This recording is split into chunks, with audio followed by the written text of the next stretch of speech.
So here's the thing. If you are new here, let me just warn you. I am the dude who not only says the quiet part out loud, but I say the silent. I'm talking about like dog whistle silent part out loud. I notice and observe things and I call them as I see them. Now, I want to talk about this thing of how most black folk who end up making some money leave the community that they once came. Right. And I want to mix that in with this conversation of gentrification. This is actually a conversation me and my pops had this morning before I dropped him off at the airport or at the train station to get to the airport. And I was thinking to myself, it's incredible how gentrification is always seen as a race issue. It's always like, black people or brown people being kicked out. But in reality, what's actually taking place, like I lived in the Bay Area for close to 2 decades. And I saw a place like East Palo Alto go from being one of the unaliving capitals in the country to 0 unalivings happening within a year, which is unprecedented, right? Now, some people would have seen it as well because they kicked all the black folk out. And to me, I say that's actually really insulting.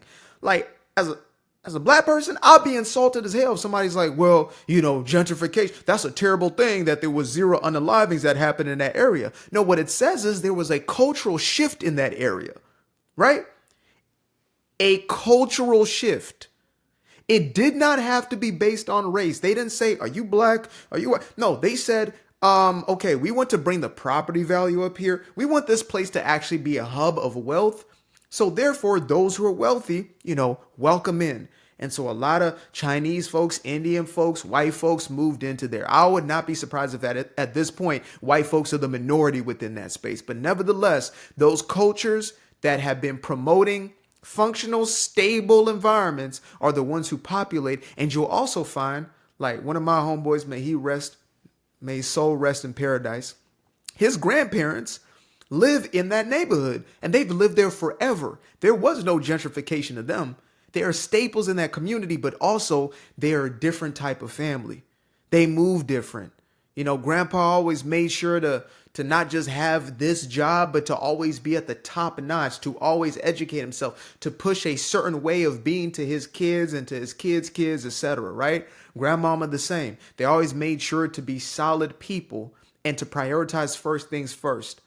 And so they didn't get pushed out. It wasn't a race thing, but instead it was a cultural thing. So they fit into the culture that now exists, which is family first, as opposed to violence and, people moving through there with chaotic ways of being. This is a man who's also a pastor of a church down there. So the way in which they saw themselves in context of their environment, they would have been the very one who thrived off of having that sort of environment. So the reason I bring this up and kind of quantify it, I guess the title is going to be, why successful black people leave the quote unquote hood. Reminds me of a scene in one of my favorite all time movies, Next Friday, when Uncle Willie and Craig are walking together. And Craig is like asking about the house. Man, this house is fly, whatever. And Uncle Willie's like, yeah, I always taught myself if I got a little money, I'd never leave the hood. But when I got me a little money, I was gone. Most people, if they're to be honest with themselves, if you were born in a lower socioeconomic environment, I don't care if you're born in a trailer park, around a whole bunch of hillbilly white folk, or you were living in the middle of goddamn Baltimore in the worst of the worst neighborhood. I don't care where it is that you're coming from and what you look like. You want to get out of that environment to get into a better environment. Yes, you would love to clean up your environment. Yes, you would love to add to it. But we have heard of too many tragic tales of some of these entertainers, etc., who end up getting their lives taken from them in their very own neighborhoods, in the place that they actually started. Nipsey Hussle, in his complex, he had bought this place and employed so many people and allowed other businesses to have low rents. He tried to do the most for these people. And yet they are the very ones who end up taking him out, who are plotting on him. The very same ones. And so we have to be honest about these conversations. That's why I am beholden to the truth, folks. I got a fire in my damn belly about these things. God put it on me where it's like, you can't sleep tonight until you tell the damn truth. Like, you got to tell the whole truth and nothing but the truth every day. I'm called with it. It's like, you got to say it exactly how it is. Yeah, don't worry about the ones who get offended and try to attack you, try to do this. I got them. No weapon formed against you, period. Period. Never. So I'm telling it as it is. Folks, we have to shift this mindset that it's a negative thing to want to move the hell up out of a dysfunctional space. It's a negative thing to change a space over into something that's actually, God forbid, profiting and prospering and healthy and functional. You get so addicted to the dysfunction that you think that that's normal. Absolutely not. It's not a race thing. And there's a story I heard recently, and it's also telling. So T.I. back in the day when he was T.I., T.I.P., he tried to buy a house, like his first house, I guess, in the suburbs of Atlanta. I believe it was Atlanta. So this is a multi-million-dollar house. And he goes to the realtor, and the realtor's like, look, I really want to sell you this house, but the neighbor's kind of skeptical. So T.I. took that as racism, because everything's always racism. I wasn't there. I don't know. Maybe it was racism. But I could also not write off the chance that perhaps it's because T.I. was a gangster rapper. He had an F on that report card of his, and he was surrounded by other felons and things like this was also a reality, right? And these people who live in these environments do not want to have their neighborhoods turn into whatever element that is, or to have that in there. Like, some people don't even think about this aspect. It's just automatic racism. I don't want them because in my neighborhood, I promise you, I don't want any thug, gangster, nothing. I don't care if a rapper just came from Southside Chicago, is worth $100 million today. If they still have the criminal element, I do not want it. I mean, who is it? I think it's Polo G, Chicago rapper. His brother ended up getting moved into the LA suburbs, and this dude is robbing people. He's calling up people pretending they're about to meet with his brother, who's this famous star, and he ends up jacking him. He's jacking photographers or videographers. He's jacking producers, like these people in the suburbs. I don't want to be involved with that. I want nothing to do with that. Keep that far, far, far away from me and my family, period. And so, continue with this T.I. story.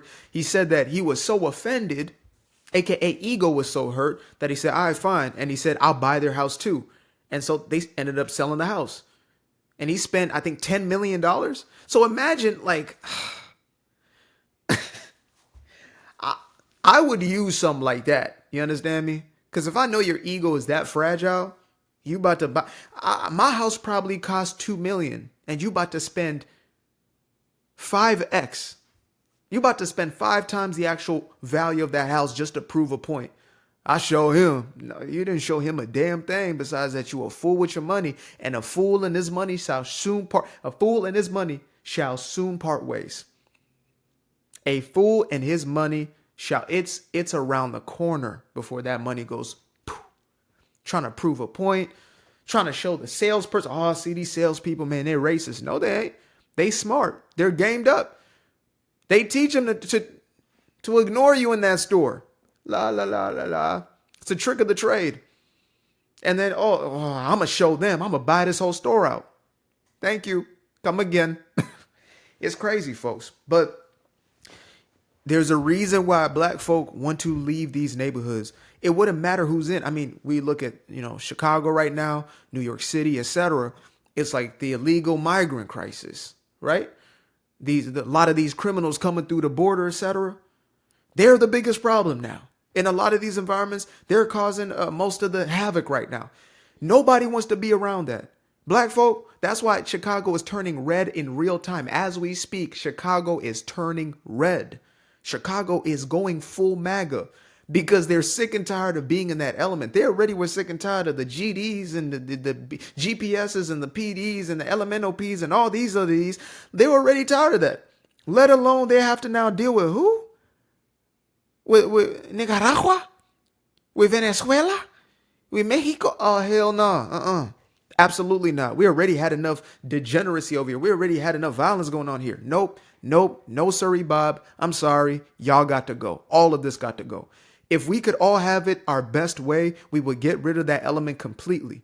Again, it's never been about black, white. It's a cultural thing. And this is what's being accepted within these communities, being what's accepted within the overall culture as normal, or at least as being enabled. It's being egged on. It's not being criticized. It's not being talked about. And when you do, you're called a sellout. When you do, you're called an agent of white supremacy. That's the problem. The problem is not the people speaking out. The problem is the fact that the ones who do speak out, like myself and many others, are then highlighted as the problem. That's what a person does when they're guilty. They look to gaslight. They look to project their own mess onto somebody else.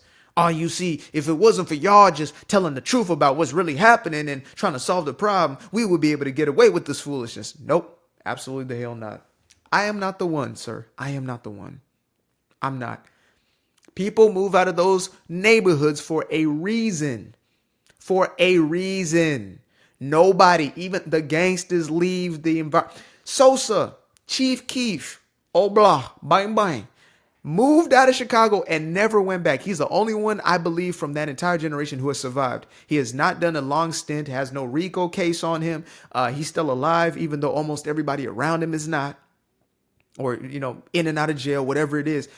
He's over there living a Los Angeles life. Now, hopefully he's been okay, due to these democratic fires that have been taking place in SoCal. But otherwise, Sosa, Obla, my mind, has been chilling down there. He learned how to articulate himself. He did all kinds of things down there. You understand me? He loves it out there. He never went back to O Block. He never went back. He never went back to Southside Chicago. Maybe went to visit grandma, whatever, dip and dab, but no staying, no nothing. I'm going to fly you out, grandma. I'm going to fly you out, mama, auntie. Come, okay. Y'all come on this side because I have no business over there. I have no business until it's gentrified. Until it's gentrified. We got to get over this, these past traumas. See, it's a positive thing when a neighborhood has a higher valuation now. And if you think, but black people won't be able to live there, then you think too lowly of black folk. You think too lowly. Do you know how many black folk out here are prospering, are making some serious bread, some real money? Not just rappers, entertainers. I'm talking about doctors, lawyers, business owners. Back in high school, the most successful black woman I knew, black mama, besides my own auntie who was doing crazy numbers in the healthcare industry.